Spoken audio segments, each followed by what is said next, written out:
Tous les grands studios d'animation ont déjà créé des chefs-d'œuvre inoubliables, mais ils ont aussi déjà glissé méchamment sur une peau de banane. Alors la question est-ce que tu sais quel est le meilleur et quel est le pire film réalisé par chacun des plus grands studios d'animation? Sony. Quand on parle de la meilleure animation de Sony, K-pop Demon Hunters est arrivé comme un véritable phénomène pop. Le mélange de musique ultra entraînante, de visuels stylisés et d'héroïnes pleines d'attitude a conquis le public dès le début. L'univers du K-pop, avec l'action et la fantasy, dans un combo impossible à ignorer. C'est le genre de film que tu lances juste par curiosité et que tu termines en chantant la bande-son. En plus de l'impact visuel, K-pop Demon Hunters a tout bon en créant des personnages charismatiques et une histoire qui équilibre amitié, identité et grand spectacle. Sony a montré qu'elle sait parler à la culture pop actuelle sans avoir l'air forcé, en livrant un film d'animation moderne, avec une vraie tête de succès mondial, de ceux qui créent un fandom en un rien de temps. Maintenant, s'il y a bien un film que Sony aimerait effacer de son historique, c'est le plus mal noté du studio, Le Monde secret des emojis. L'idée paraissait plutôt dans l'air du temps, mais le résultat a été un festival de blagues faibles, de personnages sans charme et d'une histoire qui ressemble plus à une pub pour application qu'à un vrai scénario. Le public priait pour que la batterie du téléphone lâche vite, et le film est devenu une référence de comment ne pas adapter Internet au cinéma. Un contraste énorme qui montre à quel point Sony peut passer du hit absolu au flop historique sans même changer d'écran. Et maintenant, surtout pas, parce que notre liste ne fait que commencer et elle va te retourner le cerveau.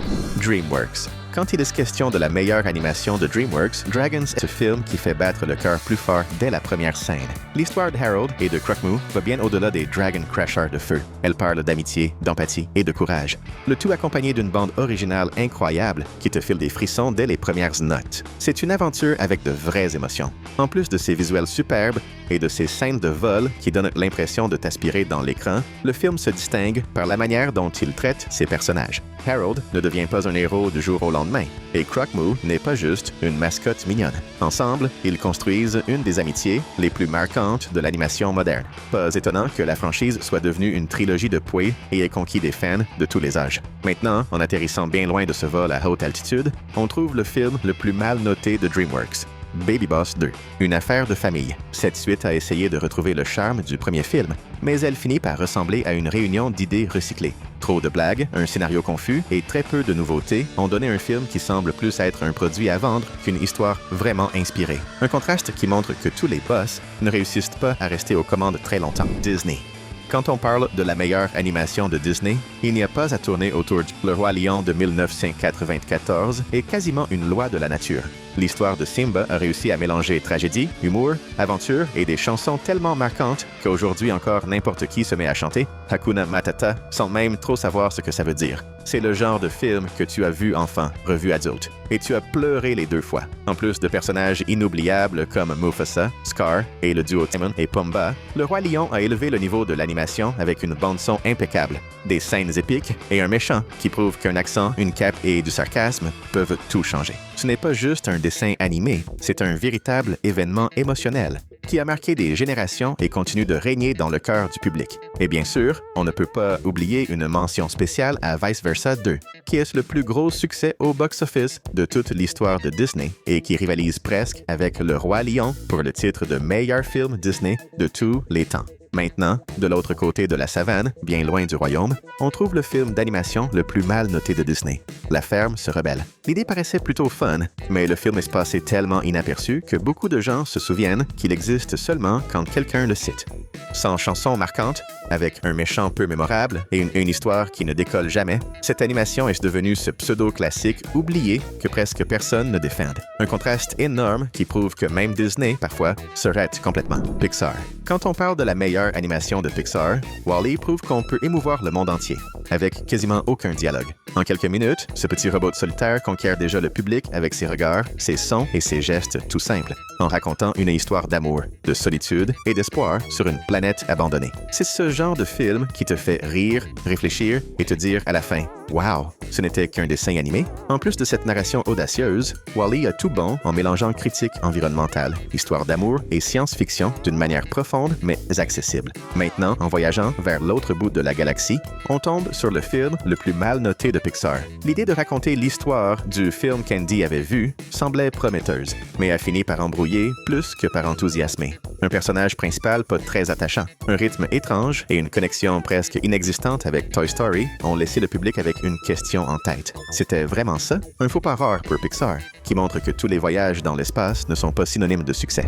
Illumination, quand on parle de la meilleure animation d'Illumination, Moi, Moche et Méchant est le film qui a vraiment mis le studio sur la carte. Gru commence comme méchant, termine comme père de l'année et, au milieu de tout ça, il présente au monde les Minions. Ces petites créatures jaunes qui parlent n'importe comment, mais qui ont conquis la planète. Simple, personnages ultra attachants et un énorme cœur ont fait craquer le public. En plus des blagues et de l'identité visuelle hyper marquée, Moi, Moche et Méchant réussit à équilibrer parfaitement comédie et l'émotion. La relation entre Gru et les filles donne une vraie âme au film, prouvant qu'il sait faire autre chose que du bruit et créer une histoire qui fonctionne autant pour les enfants que pour les adultes. Le succès a été tellement énorme que c'est devenu une franchise et une véritable fièvre mondiale, tout en même temps. Maintenant, en basculant directement du côté le moins illuminé du studio, on trouve le film le plus mal noté de Up, sorti en 2011. En mélangeant animation et prise de vue réelle, le film a essayé de surfer sur l'ambiance de Pâques, mais il a fini par se prendre les pieds dans le tapis.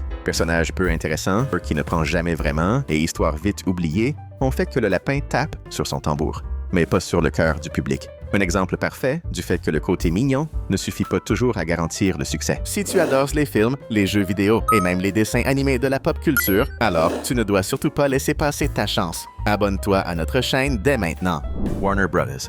Quand on parle de la meilleure animation de Warner Bros., le géant de fer fait l'unanimité chez les critiques comme chez les fans.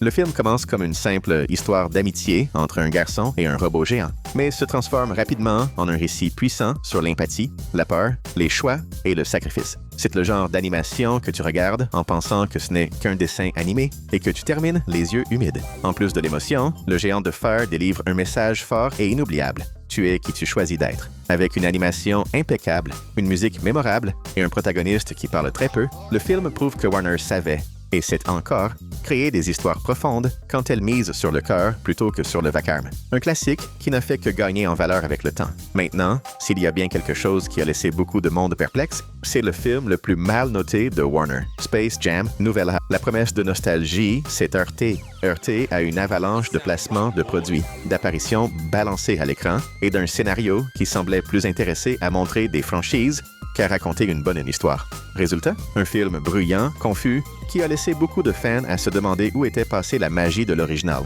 Un contraste énorme, et pas dans le bon sens. Dans ce match-là, même LeBron James n'a pas réussi à sauver l'équipe. Wow. Quand on parle de la meilleure animation de Rango est ce ovni total que personne n'attendait et que tout le monde respecte. Ce caméléon perdu en plein désert apporte un mélange audacieux de western, d'humour et d'existentialisme déguisé en dessin animé. Visuels stylisés, musique marquante et références au cinéma font paraître le film un peu trop adulte, dans le meilleur sens du terme. En plus de son esthétique unique, Rango se distingue parce qu'il fait confiance à l'intelligence du public. Le protagoniste est bizarre, peu sûr de lui et pas du tout héroïque, ce qui rend son parcours encore plus intéressant. Sans surprise, le film a remporté l'Oscar et est devenu ce classique que tu regardes en te disant « Mais comment Nickelodeon a laissé passer ça? » Et heureusement qu'ils l'ont fait.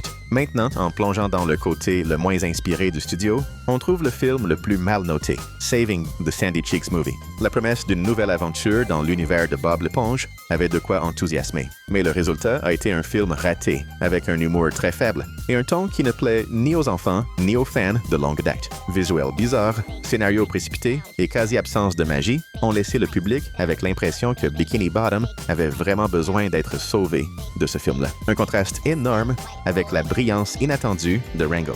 Blue Sky Studios. Quand on parle de la meilleure animation de Blue Sky Studios, L'Âge de glace, sorti en 2002, est tout simplement le film qui a lancé le studio.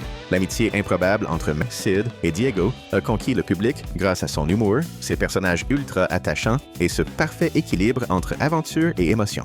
Et bien sûr, impossible d'oublier Scratch, devenu une icône en essayant de protéger son gland depuis toujours. En plus de créer un univers drôle et très facile à adopter, L'Âge de glace a marqué les esprits en racontant une histoire simple mais pleine de cœur. Le film a tellement bien fonctionné qu'il est devenu l'une des franchises d'animation les plus rentables, traversant les générations et garantissant des fous rires aussi bien pour ceux qui l'ont vu au cinéma que pour ceux qui l'ont revu des dizaines de fois à la télé. Maintenant, en avançant peut-être un peu trop vite dans le temps et dans les idées, on arrive au film le plus mal noté de Blue Sky, L'Âge de glace, les lois de l'univers, sorti en 2016. La saga a décidé de partir dans l'espace, mais a fini par perdre pied à la fois sur la terre ferme et sur la glace. Trop de personnages.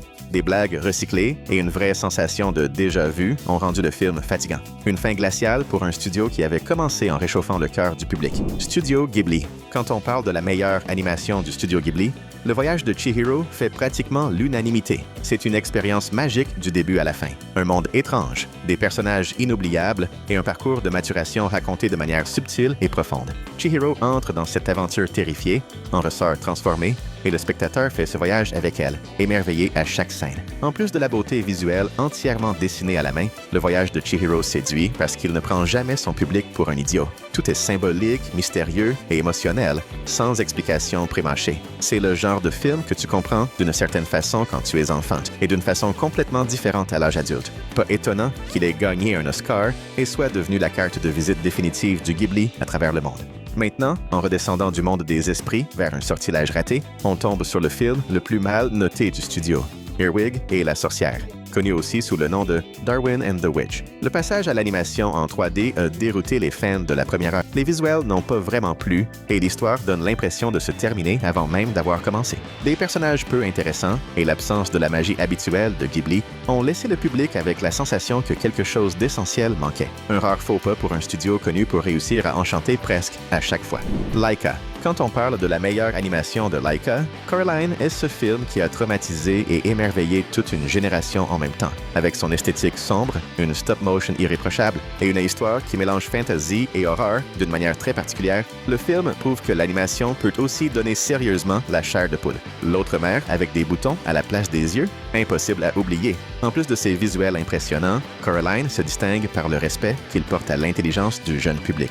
Le film parle de maturité, de choix et du danger de vouloir une vie trop parfaite. Tout ça sans jamais sous-estimer le spectateur, en créant une expérience tendue et mémorable. Un vrai condensé de l'identité de Laika. Maintenant, en passant du côté le moins inspiré du studio, on tombe sur le film le plus mal noté de Laika, Missing Link, Monsieur Link. Malgré le soin technique habituel, et même s'il s'agit de la production la plus coûteuse du studio, le film n'a pas réussi à créer un lien émotionnel fort. Des personnages moins marquants et une histoire prévisible. Frost et le sympathique Bigfoot, connu sous le nom de Mr. Link, partent pour un voyage semé de dangers vers Shangri-La, dans l'Himalaya.